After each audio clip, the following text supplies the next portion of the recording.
Hello everyone, welcome back to my channel. I hope आप लोगों की प्रेगनेंसी जर्नी बहुत ही ज़्यादा अच्छी चल रही होगी। मेरी तो प्रेगनेंसी जर्नी बहुत ही ज़्यादा अच्छी चल रही है। हम इस वीडियो में बात करने वाले हैं कि बेबी बॉय के क्या क्या सिम्टम्स होते हैं। सिम्टम्स एक्चुअली मैं यहाँ पे कोई कहीं से ओरिजिनली डेवलप नहीं कर रही हूँ। मैं सिर्फ आप लोगों को बता रही हूँ कि जो जो मेरे सिम्टम्स है और मेरी नानी दादी जो मुझे बोले हैं उस चीज़ों पे मैं आप लोगों को बता रही हूँ। क्योंकि मैं गाँव गई थी तो वहाँ पे ऐसे थोड़े बहुत सारे प्रेडिक्शंस हुए थे, तो वही मैं ये वीडियो में आप लोगों के साथ शेयर करूँगी। तो 4-5 महीने तक तो हमें पता ही नहीं चलता है, मतलब इतना बॉडी का डेवलप नहीं हुआ रहता है कि जिससे कोई प्रेडिक्शन लगा सके। लेकिन छठे महीने से एक्चुअली प्रेडिक्शन करना लोग शुरू कर देते हैं। आपके बॉडी शेप से, आपके चलने ढलने की तरीके से, आपके खान पीन से, आपके बॉडी स्ट्रक्चर से, ये सब चीज़ों से लोग प्रेडिक्शन करना शुरू कर देते। तो हम इस वीडियो में उसी बारे में बात करेंगे कि क्या क्या ऐसे सिम्टम्स होते हैं छठे महीने में जो दिखना शुरू हो जाते हैं कि पेट में कौन बेबी बॉय है कि बेबी गर्ल है। उससे मतलब पता करना थोड़ा आसान हो जाता है, वो छठे महीने से ही पता चलता है। क्योंकि 6 मंथ्स में ना जो आपका बेली होता है, मतलब जो पेट होता है, वो प्रॉपर बाहर आ जाता है। लोगों को पता भी चल जाता है कि आप प्रेग्नेंट हो। 4th मंथ 5th मंथ तक इतना पता नहीं चलता है बहुत सारे लोगों का।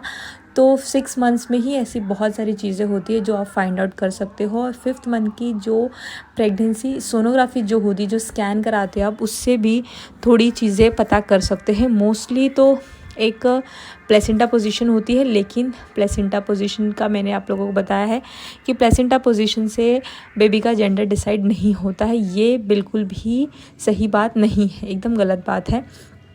और एक होता है फीटल हार्ट रेट, जो FHR होता है, उससे थोड़ा सा प्रेडिक्शन लगाया जा सकता है कि 140 के अंदर है और 140 के ऊपर है तो लड़की है, 140 के नीचे है तो लड़का है। ये एक कर सकते हैं, लेकिन वो कितना सही है कितना गलत है वो तो जब मेरा बेबी डिलीवर होगा तो ही होगा, पता चलेगा। या फिर अगर किसी ने डिलीवरी किसी की हो चुकी होगी, उसका होगा तो पता चल जाएगा। लेकिन पहले क्या होता था ना कि सोनोग्राफी वगैरह, रिपोर्ट्स वगैरह कुछ नहीं होती थी। 9 महीने महिलाएं जो होती थी वो घर पे ही होती थी, मस्त काम वाम करती थी और उनकी डिलीवरी नॉर्मल भी हो जाती थी। बट आजकल जितने सारे रिपोर्ट्स हो गए हैं और इतने सारे खान पीन बढ़ गए हैं, इतना रेस्ट हो गया है, फिर भी नॉर्मल डिलीवरी बहुत कम ही होती है। C सेक्शन ही होते हैं लोगों को, क्योंकि लोग बहुत ज़्यादा आराम करने लग गए हैं, अपने आप को एक्टिव नहीं रखते हैं। जिससे एक्चुअली एक्टिव रखने का एक मेन रीज़न होता है कि आपकी जो पेल्विक की मसल्स होती है ना, वो अगर आप एक्टिव रहोगे, चलोगे फिरोगे, अच्छा खान पीन रखोगे, ज़्यादा ठंडा नहीं खाओगे, ज़्यादा ऐसी चीज़ें नहीं खाओगे जिससे कि पेल्विक की मसल्स हार्ड हो, तो नॉर्मल डिलीवरी के चांसेस बढ़ जाते हैं। चलिए, तो लेकिन वो सब तो हम दूसरे वीडियो में बात कर लेंगे। बट यहाँ पे हम ये बात करने वाले हैं कि छठे महीने में ऐसे कौन कौन से सिम्टम्स दिखते हैं आपकी बॉडी में जिससे पता चल सकता है कि पेट में लड़का है या लड़की है। तो सबसे पहले जो चीज़ हो जाती है वो आपकी होती है बेली का साइज़। बेली का साइज़ नहीं, एक्चुअली उसका स्ट्रक्चर।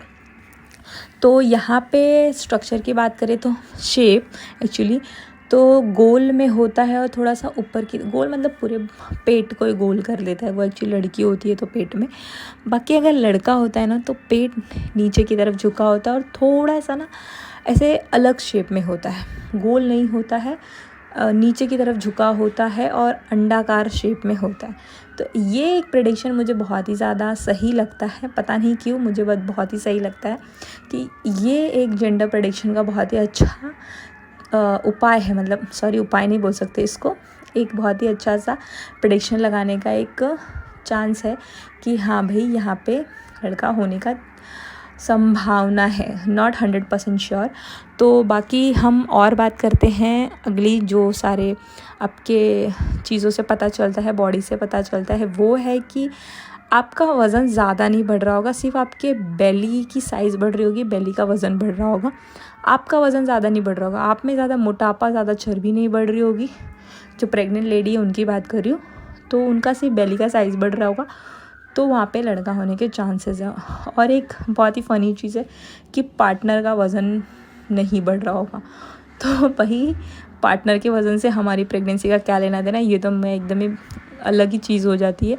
और आपकी जो स्किन है ना थोड़ी सी डल जैसी हो जाती है, किसी किसी की बहुत ग्लो भी करती है, बट ज़्यादा एक्नी वगैरह नहीं है, नॉर्मल जैसी आपकी स्किन पहले थी वैसी ही है, तो भी लड़का होने के चांसेस है। और आपको मॉर्निंग सिकनेस बिल्कुल भी नहीं है। अगर आप लड़की कंसीव कर रहे हो ना, मतलब अगर आपके पेट में बेबी गर्ल है, तो जैसे आप सुबह उठोगे आपको अच्छा फील नहीं होगा, आपको उल्टी जैसा लगेगा, आपको थोड़ा आपका मुंह खट्टा जैसा लगेगा, कड़वा जैसा लगेगा। लेकिन अगर बेबी बॉय रहता है तो मुंह का जो स्वाद रहता है, आप जो भी चीज़ें खाना चाहो, मीठी तीखी जैसी भी चीज़ें आपको पसंद आती हैं, ऐसा कुछ नहीं है उसमें। आप लोगों को ज़्यादा मॉर्निंग सिकनेस नहीं होती, ज़्यादा वॉमिट नहीं होता है, ज़्यादा थकान नहीं लगती है, बहुत एक्टिवनेस रहती है। और आपका जो यूरिन का कलर होता है वो डार्क येलो हो जाता है। डार्क येलो यहाँ पे तो मैं ये पता नहीं मुझे क्यों सही नहीं लग रहा है, क्योंकि डार्क येलो यूरिन तभी होता है जब आप बहुत टाइम बाद पी करते हो, यानी आपको पी लगी है लेकिन आप आधे घंटे बाद 1 घंटे बाद पी कर रहे हो, क्योंकि आपको कहीं करने नहीं मिल रहा है, तो ज़्यादा वैसे डार्क हो जाता है। अगर आप जब आपको पी लगी आप तुरंत पी करने चले जाओ पानी पी के, तो फिर उसमें डार्क येलो होने के चांसेस नहीं होते। नॉर्मल जो कलर होता है पी का वही होता है। और आप लोगों को सॉल्टी चीज़ें खाने का मन कर रहा होगा, बहुत सारे फूड्स की क्रेविंग्स होती है, तो ये सब लड़के के होते हैं। बाकी बॉडी शेप और बॉडी की चाल ढाल से यही पता चलता है कि लड़का है जब आप एकदम एक्टिव जैसे रहते हो, बेली का साइज़ ही बढ़ रहा है, आपका साइज़ नहीं बढ़ रहा है, तो ये सब छठे महीने में पता चलता है। तो ये सब चीज़ों से प्रेडिक्शन लगा सकते हैं, बट नॉट 100% श्योर। ये सिर्फ ये जो वीडियो है एक फ़न तौर पे होती है, आप सिर्फ अपने 9 महीने प्रेगनेंसी के एंजॉय करो ये सब चीज़ें सुन के। बाकी जो होना है वो होना है। आपके माइंडसेट में ये मत रख लेना कि हाँ यही होने वाला है, फिर आपको बहुत ये हो जाएगा कि अरे मैंने ये सोचा था ऐसा नहीं हुआ। तो ये सब चीज़ें आप लोगों को नहीं सोचनी है। प्रेगनेंसी जर्नी जितनी अच्छी हो सके उतनी एक्टिवनेस से बिताइए, उतनी चीज़ें कीजिए, उतनी खाइए पिए, बहुत अच्छी चीज़ें खाइए, बाहर की चीज़ें जितना जंक फूड कम खाएंगे ना उतना आपका नॉर्मल डिलीवरी होने का चांसेस बढ़ जाएगा। जंक फूड खाना एक्चुअली इसके लिए ही डॉक्टर्स मना करते हैं, क्योंकि वो है ना आपकी मसल्स को बहुत हार्ड कर देता है, समझ रहे हो। तो वो चीज़ें आपकी नॉर्मल डिलीवरी में मतलब नॉर्मल डिलीवरी के चांसेस को कम कर देती है। उससे मसल्स आप लोगों की हार्ड हो जाती है, तो पेल्विक की मसल्स लूज़ होना बहुत ही ज़्यादा ज़रूरी है। उसके लिए आप जितना कुछ कर सको वो करो।